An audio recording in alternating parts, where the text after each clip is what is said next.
అబ్బా మంచి రోజా పువ్వు 5 రూపాయలు బాబు.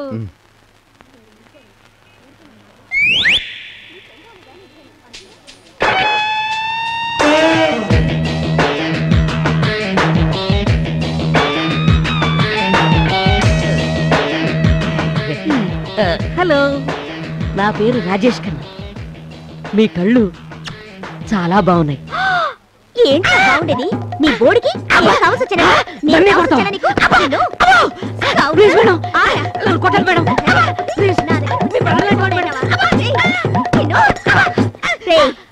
నా పేరు దుర్గా, మా ఊరు బొబ్బిలి. నాతో ఎవడైనా పెట్టుకున్నాడో నరికి పారేస్తా.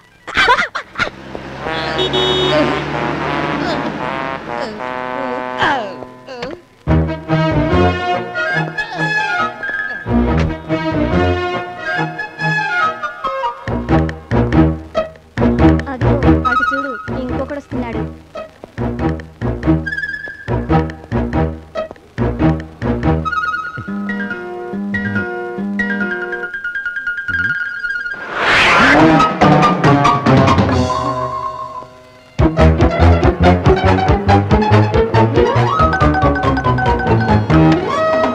నేను ఫస్ట్ ఆ అమ్మాయిని చూసినప్పుడే చెప్పాను, ఆ అమ్మాయిలో ఏదో తేడా ఉంది, వద్దురా అని. విన్నావా?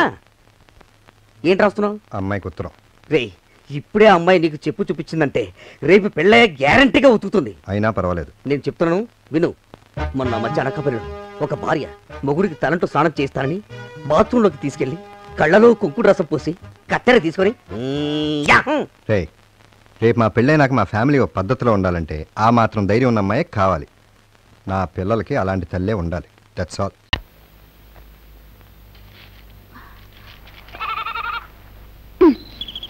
నన్ను నమ్మి ఆ అవతారంగాడు ఈ మేకనిచ్చి వెళ్ళాడు కదూ, వాడికి ఇది దక్కకుండా చేయాలి.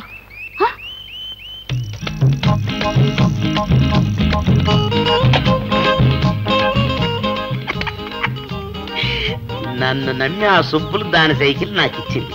ఈ సైకిల్ నొక్కేసి దానికి చెక్కకుండా చేయాలా? సుబ్బులు, ఏంటి నువ్వు ఇక్కడున్నావా? సుబ్బులు, సుబ్బులు, ఎందుకయ్యా ఏడుస్తున్నావు? అదిగా సుబ్బులు, నీ సైకిల్ నాకు ఇచ్చావా? నేను సంతకెళ్ళి వస్తున్నానా, వస్తా ఉంటే దారిలో పెద్ద వర్షం. ఆ వర్షానికి నీ సైకిల్ తడిసి కరిగిపోయి కనపడకుండా పోయింది సుబ్బులు. పోతే పోయింది లేవయ్యా, యాదవ సైకిల్. వర్షం వచ్చినప్పుడే అనుకున్నాను అది కరిగిపోతుందని. అనుకున్నావా? సరే కానీ సుబ్బులు, నా మేక నీకు ఇచ్చాను కదా, నా మేక నాకు ఇచ్చే, నాకు అర్జెంట్ పని ఇంటికి. అదెందుకయ్యా అడుగుతావు?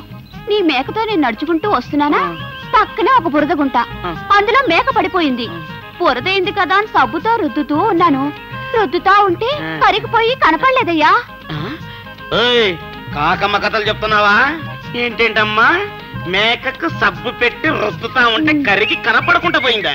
ఏ వర్షం వస్తే సైకిల్ కరిగిపోగాలేంది, సబ్బు పెట్టి రుద్దితే మేక కరిగిపోదా? కడుకుట్టావా? నేనే కేట్ అనుకుంటే నాకంటే కేట్ లాగా ఉన్నావే నువ్వు. చూడమ్మాయి, ఇప్పటి నుంచి మనం వేరు వేరు ఉండడానికి ఇల్లేదు. మన ఇద్దరం బిజినెస్ పార్ట్నర్స్ అయిపోయి చిన్న చిన్న చీటింగ్లు వదిలేసి పెద్ద పెద్ద చీటింగ్లు చేద్దాం. పెద్ద పెద్ద చీటింగ్లా? ఎక్కడ? Srinivasa furniture mart. ఏంటి బావ నువ్వు చేసిన పని? లేకపోతే ఏ సొప్పుకోమని ప్రాణాలు కొరికేస్తాను. అయితే మాత్రం ఓ క్లయింట్ తో మాట్లాడే పద్ధత ఇది? చూడు పాపం ఎలా కన్నీళ్లు పెట్టుకొని వెళ్ళిపోతుందో. నన్నేం చేయమంటావే? ఆవిడ కన్నీటికి కరిగి కేసు ఒప్పుకున్నానంటే సున్నంలోకి ఎముక లేకుండా చిత్త కొట్టేస్తారు. బాబా, నీ సంగతి నీకు తెలీదు. వాడు కొడితే మాత్రం నువ్వేమైనా గాజులేసుకొని కూర్చున్నావా? నువ్వు మాత్రం చావు కొట్టవు. ఎవరో నేనా? సర్లే, భలేవాడివే. నీ బలం నీకు తెలీదు. మరెవరికి తెలుసు? నాకు.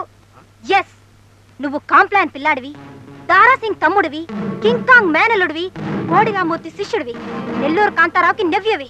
బావా, నువ్వు నా దృష్టిలో జాకీ చాన్వి, లోకం దృష్టిలో సూపర్ మ్యాన్.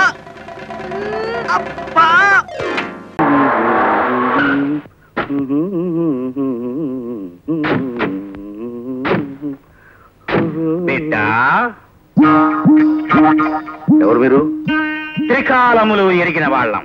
నిన్న జరిగింది చెబుతాం, నేడు జరుగుతున్నది చెబుతాం, రేపు జరగబోయేది చెబుతాం. చెబుతాం. ఏం చెప్పక్కర్లేదు, వెళ్ళండి.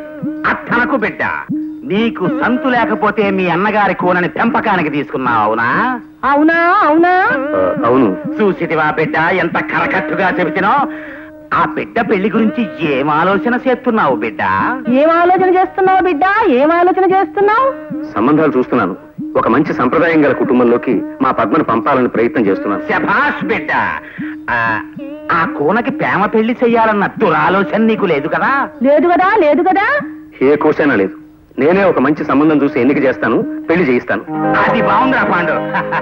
శభాష్. అన్నయ్య నువ్వా? అవునురా పాండు.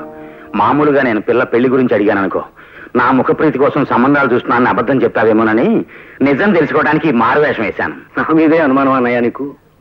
ఈవిడెవరు? మీ వదిన సుభద్ర. ఏమోయ్ తొలగించు ముసుగు. వదిన నీకు కూడా ఈ వేషాలు ఏమిటి చెప్పు. ఏం చేయమంటావయ్యా? ఈ వేషం కట్టమని ఆజ్ఞాపించారు. ఆయన మాట జవదాటగలనా? యథాపతి తథా సతీ కదా. సరే సరే లోపల రండి. అన్నట్టు మీ సామాన్లు అవి క్లోక్ రూమ్ లో పెట్టొచ్చాం, తెప్పిద్దాంలే. పద పద. అమ్మా అన్నయ్య వచ్చాడు. ఏమ్మా కులాసానా? బాగానే ఉన్నాను గాని నువ్వేమిట్రా ఇలా అయిపోయా? పంటలు సరిగ్గా పండడం లేదా? పంటలకే అమ్మా బంగారం, ఊరికే మారువేషం వేశానంతే. పద్మ ఫస్ట్ క్లాస్ లో పాస్ అయ్యావట కదా? అవును కదా నాన్న. చూడు, చదువు పాము లాంటిది. ఎప్పుడూ దాన్ని పెద్ద కర్రతోనే కొట్టాలి. అత్యవసర మార్కులతో కొడితే తోక మీద లేచి కాటేస్తుంది. అదేమిటన్నయ్య? పాముకి చదువుకి పూలికేమిటి?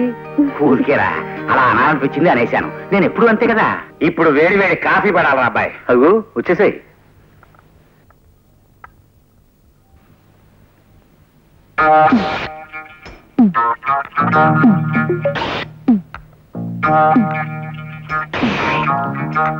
ఎవర్రా ఇతను కళ్ళతో జుర్రేస్తున్నాడు? సుబ్రహ్మణ్యం అని నా పర్సనల్ అసిస్టెంట్. మంచి కూడాడేలే. మంచివాడేనేమో, కొద్దిగా చేష్టలే కుక్క టైపులో ఉన్నాయి. నువ్వే తాగవయ్యా, సౌండ్ మాత్రం చేయకో. పద్మకి ఏమేం సంబంధాలు చూస్తున్నావురా? ఓ సంబంధం చూశానన్నయ్య. ఆ పెళ్లి కొడుకు నా దగ్గర మేనేజర్ గా పనిచేసే ఓ కుర్రాడి స్నేహితుడే. మీరు ఇక్కడ ఉన్నప్పుడే పెళ్లి చూపులు కానిచేద్దాం. ఆ పని చేయరా, అల్లుడిని మేము కూడా చూసి మార్కులేస్తాం. ఏమాయ్? చూడు సుబ్రహ్మణ్యం, మన మేనేజర్ ఆనందమోహన్ ని ఓ అరగంట ముందుగా ఆఫీస్కి రమ్మని చెప్పి మాట్లాడాలి. నాలుగు డ్యూటీ లేకపోవడం కాదు కానీ నా ప్రాణాలకు వచ్చి పడింది. ఇంటికున్న కరెంటు తీగలన్నీ పీకి పోగులు పెడుతున్నాడు. ఇదిగో అవతల నా చీటీ పాలకు టైం అవుతుంది, తొందరగా దిగుతావా లేదా? ఇంటికి కలుక్కుమంటుంది. అలా చేస్తున్నా నాకు చిరాకు ఉంటుంది. ఇప్పుడు ఏం చేస్తున్నావు? రైలు ఇంజన్కి చక్రాలు బిగిస్తున్నావు. అవతల నా చీటీ పాక టైం అవుతుంది అంటుంటా. ఆల్రెడీ అని మనం రవా అప్పలు పగల రాత్రులు ఒకటే క్యాసెట్లు కోలా. ఇద్దరు కదా భలే దొరికారు. మీదేమో చీట్లు కోలా, నేనేమో క్యాసెట్లు కోలా. అసలు మిమ్మల్ని కాదు, ఆ దివాకరం నేను పట్టుకున్నాను. ఒక్క సినిమా సరిగా చూడండి విడక్క, తినేస్తున్నాడు, ఫింగర్స్ వచ్చినాడు. నువ్వు నోర్మే అబ్బా నువ్వు గట్టిగా పట్టించావు. ఆహార పొలాల్లో రాసిందే ఆ వారస్ట్ పేలో ఈ వేళ మన చేతుల్లో చాలా హెవీగా తన్నులు తింటాడని. పొరపాటును వేలాడు మనకు కనిపించాడనుకో ఏం చేస్తానో తెలుసా? ఏం చేస్తావు? ఏం చేస్తానా? ఏం గోడ వేయించో స్టూల్ వేయించో కిందకి తోసేసి చెవిలో ఈ వైర్లో ఎట్టేసి ఇక ఏమే నీ చేత స్విచ్ చేయించేస్తాను. అప్పుడు ఆ ట్రబుల్ మనకు కాదు, ఆడికి వస్తుంది. అర్థమైందా? ఏమైంది? ఆ స్విచ్ బోర్డు మీదకి వెళ్ళి స్విచ్ మీద వేలేసి రెడీగా ఉండు. కూర్చొనిడు, వంగోనిడు, ఊపిరి సలపనీడు, ఏ పక్క తినేస్తున్నాడు అనుకో. నేను అనుకున్నా స్విచ్ చేసానంటే నా పుచ్చి ఎగిరిపోద్ది. నోట్లో వైర్లు అర్థమవుతుందా? అబ్బా అలాగే. నేను అంటాను, అప్పుడు స్విచ్ అయ్యి. ఓహో నువ్వు అంటాడా?